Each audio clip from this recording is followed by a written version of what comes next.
Hi everyone! If you love caramel desserts, this recipe is for you. This cake combines crispy buttery pastry with a rich homemade caramel cream, and the result is absolutely irresistible. It's incredibly easy to make and even easier to eat. Today I'm sharing my version of anthil cake.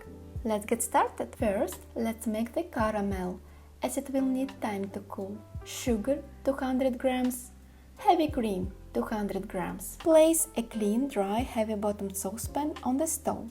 Sprinkle a thin layer of sugar covering most of the bottom. Turn the heat to medium and wait for this first batch of sugar to melt. Simultaneously heat the heavy cream, stir it slightly so it heats evenly, and bring it just to a boil. But don't let it actively boil. Remove from heat immediately. Pour the hot cream into the melted sugar in small, careful batches, stirring constantly. Be very careful and keep your hands back, as this will create a lot of hot, active steam. Once all the cream is incorporated and the caramel is smooth, turn off the heat and remove the saucepan. Immediately pour the caramel into a clean bowl. Set aside a small amount, about 30 grams, for decorating the cake later. Cover the caramel with plastic wrap directly on the surface and let it cool at room temperature. All-purpose flour 400 grams, butter cold 200 grams, sour cream cold 75 grams, sugar 75 grams, egg cold 1 piece, baking powder 1 teaspoon, salt 2 grams. Sift the flour and baking powder into a bowl. Add a pinch of salt and the sugar and mix well to combine. Add the cold butter cut into small cubes. Using a stand mixer with a paddle attachment, process the mixture into fine crumbs. It should look similar to almond flour. The butter piece should still be visible. Add the cold egg and cold sour cream and mix just until the ingredients come together. Don't overmix the short crust pastry, otherwise the final texture will be tough and less crumbly. As soon as the dough starts to clump together, immediately turn off the mixer and turn the dough out onto your work surface. Quickly gather it into a bowl with your hands and divide it into 3 equal parts. You can shape them into small loaves. Wrap each piece in plastic wrap and place them in the refrigerator to chill thoroughly for at least 1-2 hours. Once the dough is well chilled, take it out. For easier handling, you can place the dough in the freezer for 15-20 minutes, right before working with it. Grate the dough using a coarse grater. As soon as you notice the dough warming up, crumbling in your hands and becoming difficult to grate, put it back in the freezer and grab another cool piece. Spread the grated dough evenly onto a baking sheet lined with a Teflon mat, silicone mat or parchment paper.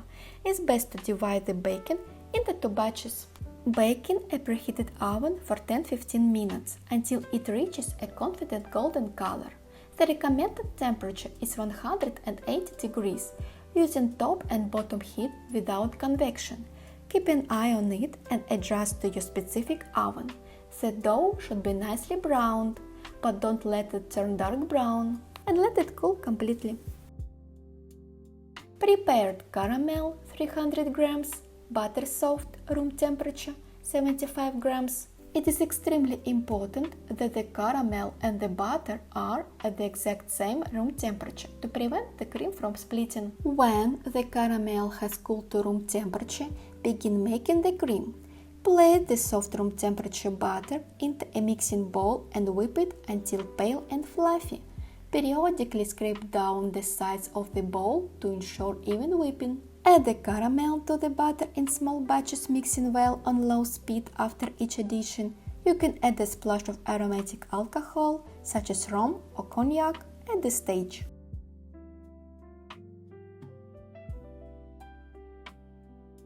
Once the baked short crust pastry has cooled completely, place it in a large bowl and break it into pieces. They shouldn't be too small or too large. Aim for medium-sized crumbles. Pour all of the prepared caramel butter cream over the pastry pieces and mix thoroughly. Essentially, this mixture is your cake, you just need to shape it. Transfer the mixture to a serving platter, baking it together to form a mound or anthil. You can shape it as high or wide as you prefer.